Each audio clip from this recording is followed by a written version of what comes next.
I am Pragya, and I bring to you excerpts from the year opener issue of Outlook titled Poetry as Evidence. Poetry must be brought before general public. Poetry offers that scope that we get affected and we feel. Poetry expands the scope of storytelling. It is evidence of others' lives, of our times. We remain grateful to Amar Kanwar, who worked with us and edited this issue, and to everyone who gave us their poems and images, to the reporters who gathered the poems, to the designers and researchers who made it all possible. In the introduction to the year opener, editor Chinky Sinha writes, "The Year of Prophecy." The introduction opens with lines from Under Dadar Bridge by Prakash Jadhav, translated by Shanta Gokhale and Nissim Ezkeel. A man in a blue shirt is holding a pen. He slowly writes his last name first, Jadhav. The room is small, congested. A woman looks at him from the doorway. Before the man appears on the screen, there are street scenes, the sound of a train arriving or departing, a bridge, a hunched man, a lot of haze. There is a rewinding of the same scenes. The poem scrolls vertically on the screen. There's no location, no explanations, no distractions. Only an interrogation of identity, of a dehumanized condition of a person who speaks for many like him. You're left with the poem, multiple poems, implosions, explosions. In A Night of Prophecy, a 2000 film by Amar Kanwar, there are only poets and poems from across India. I watched the film a few years ago in his studio. When I stepped out, I asked the filmmaker about Jadhav. Kanwar said it was many years ago that he read the poem by Jadhav, who wrote it in the 1970s. Jadhav used to be a baggage handler at the Mumbai airport. In 2001, Kanwar tracked him down. I remember he told me Jadhav had a beautiful handwriting, and that's why the workers had asked him to write the slogans for their protest. Later, Jadhav was promoted. His verses had been very powerful. The poem, an interrogation of the poet's own reality and the identity of a fatherless son born to a prostitute, is stark. Writing it was an act of resistance. The poem had inspired Kanwar to make a film about protest poetry in India, another act of resistance. Over the years, we have spoken a lot about poetry and its role. Can it be used as evidence? How do we measure loss? Beyond the crime scenes and the insistence on forensic evidence in the justice system, there is another terrain of experience, memory, inheritances, identities, caste, class, gender, etc. Within the violent hazing of our times, what role does poetry play in elucidating what people know and understand about their hazing experiences? Does the creation of a poem hold evidentiary value? Does the poem contain the truth? Yes, a poem is also an act of remembrance. Farewell by Aga Shahid Ali, a Kashmiri poet. They make a desolation and call it peace. Who is the guardian tonight of the gates of paradise? My memory is again in the way of your history. Army convoys, all nights like desert caravans. In the smoking oil of dimmed headlights, time dissolved. All winter, it crushed fennel. We can't ask them, are you done with the world? In the lake, the arms of temples and mosques are locked in each other's reflections. It is this memory that the poets preserve to rescue us from the catastrophist narrative of our times, hailed as history, which only tries and pretends to make sense of the past in the present. The present is a conundrum.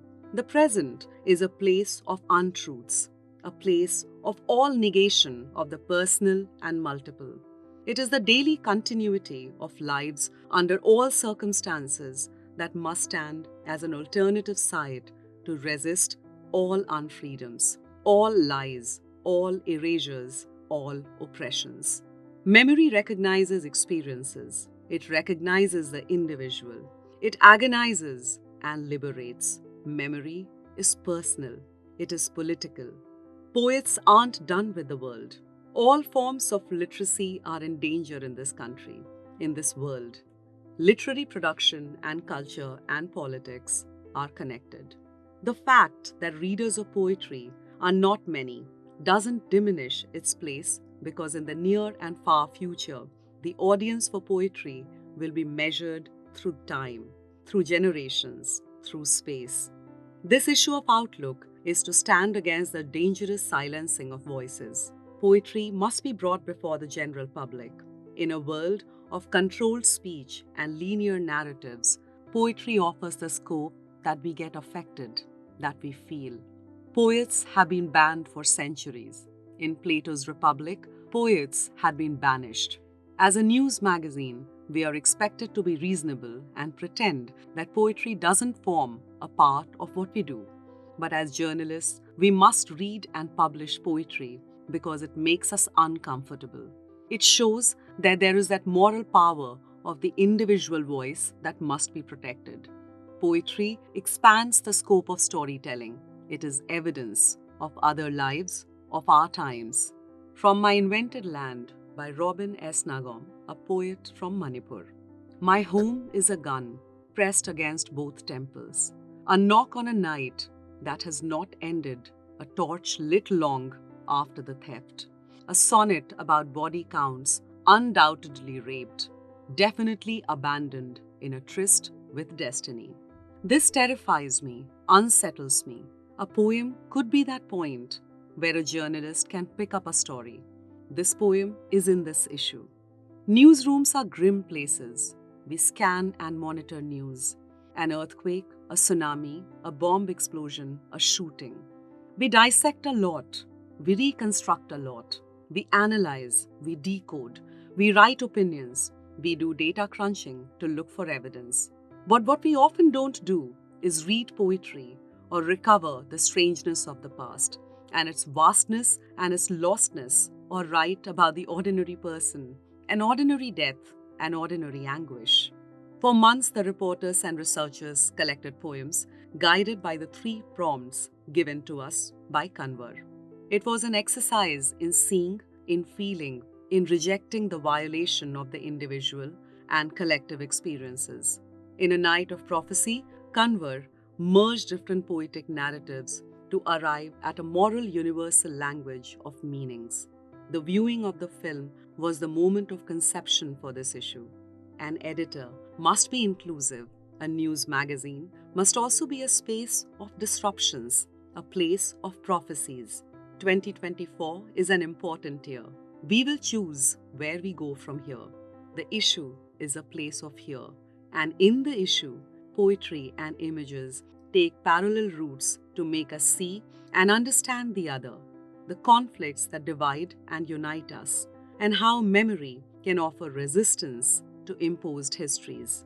Poetry as Evidence is the year-opener issue for Outlook. We remain grateful to Kanwar, who worked with us and edited this issue, and to everyone who gave us their poems and images, to the reporters who gathered the poems, to the designers and researchers who made it all possible.